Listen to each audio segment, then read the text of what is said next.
Curious Owl here, and it is the end of September. We are in October now. Holy crap. Things are so far going pretty well. I have A's in most of my classes. I have 1B in French, which is always my super hard class for any given semester. So far I'm not doing too bad. I'm really excited though because there's been some really amazing news that's come up recently that I am going to be preparing for in the next several months into the new year. And a lot of it's very personal. I don't want to say anything yet in case it jinxes anything, but things are really starting to come together at the moment, and I'm very excited for what comes up in the future for me in terms of my career path, in terms of my relationship with Robert. Enough about that mushy gushy stuff. Let's get into what I ended up reading in September. So this month I ended up reading 8 books total. Now I did not get through all the books that I wanted to this month, unfortunately. I did not get to my Off Tomes book that I'm to read before it comes out in November. That's being pushed off into October. I also did not read my random TBR book for the month, which is being pushed again to October. I did not finish completely my rereads for the Beautiful Creatures series. I got through the novellas and I had started Dangerous Creatures in September, and I also did not read this other book that I had decided I wanted to read, and that was Three Willows by Anne Brashares. I don't remember exactly why I wanted to read it by any means, but yeah, I left it at my house, so I had no way of reading it. But I will tell you guys the stats for this month. So, without reading more of Dangerous Creatures at this moment, I ended up reading a total of 622 pages. I listened to 1,161 minutes, which equates to 19 hours and 21 minutes worth of audiobooks. Pretty much the entirety of my month this month was either ebooks or audiobooks, so I had no personal books this month. 6 of the books I read this month were ebooks and 2 were audiobooks. 4 of them were personal or, ones that I had actually had for myself. 2 were borrowed from the library, which were both of my audiobooks, and 1 was a book that I was sent by Off Tomes Publishing for a review, as the book had come out at the very, very beginning of September. The first book that I ended up finishing in September was Empress Unveiled by Jenna Morland. This was a book I was sent by Off Tomes Publishing in exchange for a review because the book came out at the very beginning of September. I believe it was September 4th, if I'm not mistaken. It was within the first couple weeks of September, basically. This is an urban fantasy story dealing with a girl named Swayze who meets this really strange man named Dalen, who she's not quite sure why she really has this kind of attraction to him, but she's somehow drawn to him and finds out that she's actually the daughter of a fairy king, and he is there to protect her from this tyrant king who is trying to come and kill her and take her back to this place called Empress, which is in Canada, where is essentially this fairy world that she's able to come back to and basically heal from sickness, as Swayze as a human in the human world is actually dying slowly but surely, and it becomes more aggressive over time. But after meeting Dalen, she starts to actually heal for the first time in what seems like years, as this was something that was pretty much terminal. Now, as far as my overall thoughts on it, I really did like it. I think it was a pretty awesome concept for a story. The idea of a girl who's dying all of a sudden starting to heal and find out that she's actually part fairy is really, really cool. But the problem that I think I've noticed with not just this book, but with Off Tomes books in general, and it's not really a huge problem. I mean, it's one of my most hated tropes, but something I can get over, is the insta-love. There's so much insta-love within every Off Tomes novel that I've read that I'm noticing more and more, and this one is no exception. There is very much an insta-love relationship between Swayze and Dalen, and I don't like it because it makes no sense to me. And I honestly am a hardcore shipper of Swayze and Tyler, who is the other love interest, who is Swayze's best friend and the guy who's literally taken care of her since he's met her. I ended up rating it a 4 out of 5 stars. I do still think it was really, really cool. I think it's a really great concept for a story, and you definitely should go check it out if you are interested in fae stories, as this one's a pretty interesting one and is pretty different from what I've seen in the past. The next book I finished was the audiobook for The Alchemist by Michael Scott. Oh my freaking god, was I surprised by this book. This is a book that came out in 2010, so this came out around the time I was in middle school, and I remember vividly so many of my friends telling me that if I liked Harry Potter, I was going to like The Alchemist because it plays on the same character, Nicholas Flamel.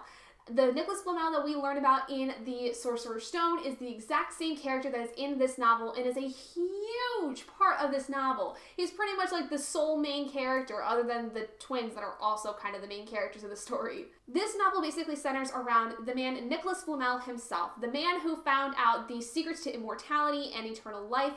And unfortunately for him, those secrets are stolen from him, and he has to find a way to get them back before he and his wife Perenelle, who has also been captured, ends up slowly dying. Then there are these two twins that basically are friends of the Flamel family, but they don't know that they're the Flamel family exactly, as Nicholas and Perenelle have kind of hidden themselves from the public eye a lot of times.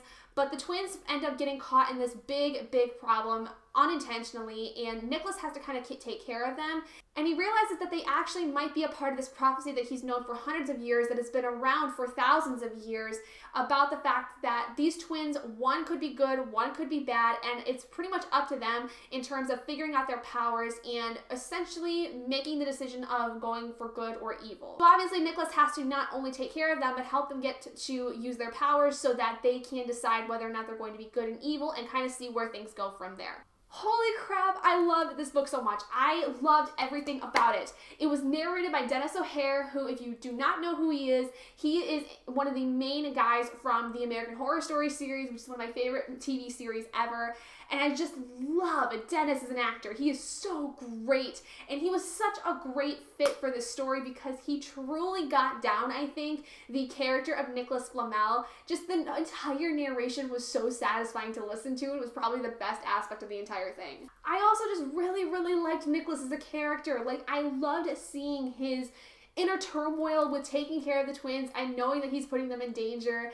And I loved seeing the twins kind of go through their own scenarios. Like, I don't remember really their names for some reason, but their inner turmoils throughout this entire book are so interesting. It's really awesome to see that in this first book I'm already so hooked because I just have to get the next one as soon as I can. Like, once I get through a couple other books, I'm immediately going back into this world because I just fell in love with it. Oh my god. And if you couldn't tell, I gave it a 5 out of 5 stars. And honestly, I think the biggest thing, like I said, was the narration, but I also really liked a lot of the kind of lore that was built in with it, because there's other characters that are from different mythologies that are placed into this story that really, I think, play well with the overall world.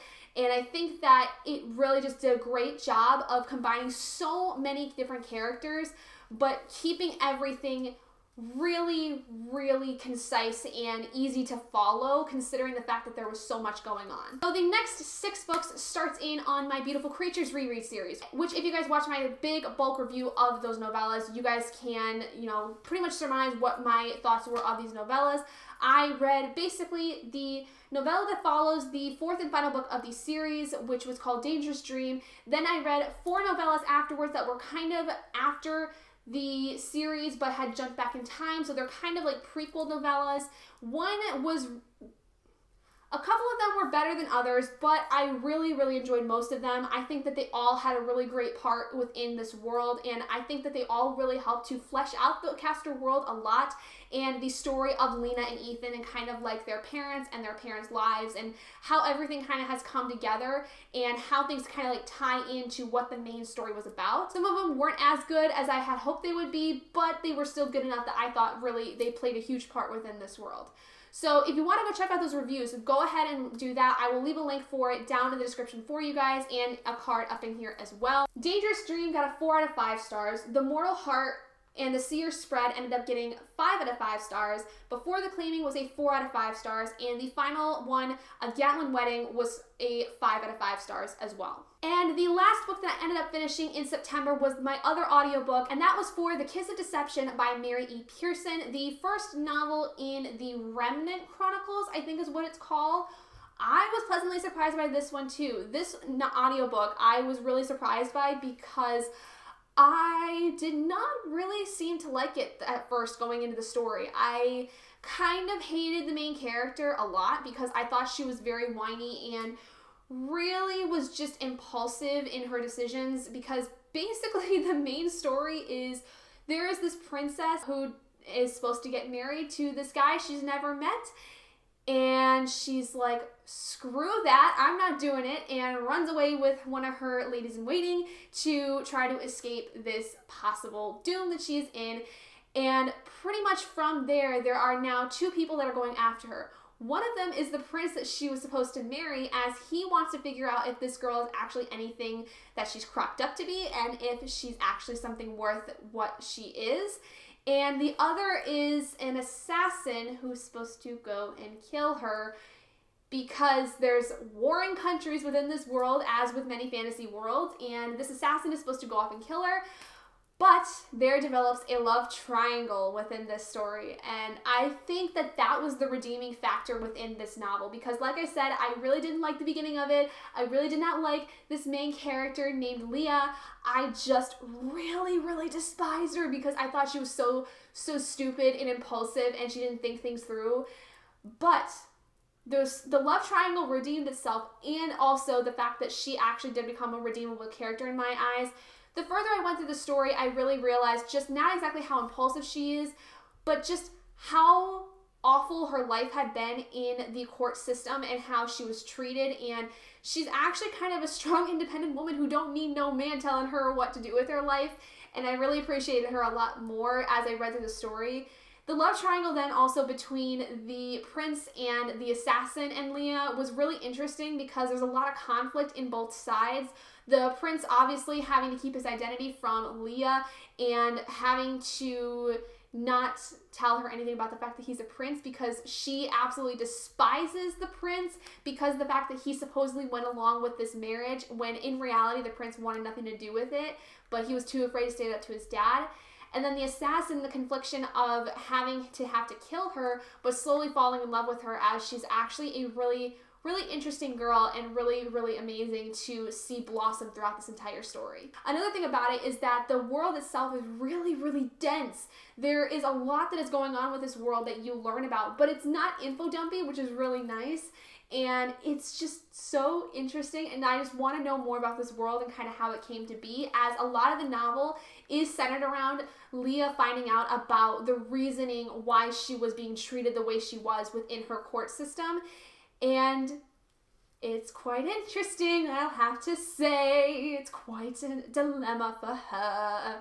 But there you guys go. Those are all the books I ended up reading in September. Like I said, I did get started with Dangerous Creatures, but it is not going to be finished until hopefully within October. I hope I get to finish it, because like I said, school has been getting kind of crazy with the fact that it's my last semester, and I'm just trying to balance everything. But I think I've got a pretty good idea of how things are going to go, so I hope to get to reading some stuff a lot this month if I really can, if I really try to find the time for it. And I think it just comes down to just stop watching YouTube videos so often, but that's my life. So anyway, thank you guys so much for joining me in this video. If you guys did enjoy it, please do give it a big thumbs up, and if you're not already and you'd like to be, hit the button down below and subscribe to become an owlet in our flock, and I will see all of you guys in my next video. Bye guys!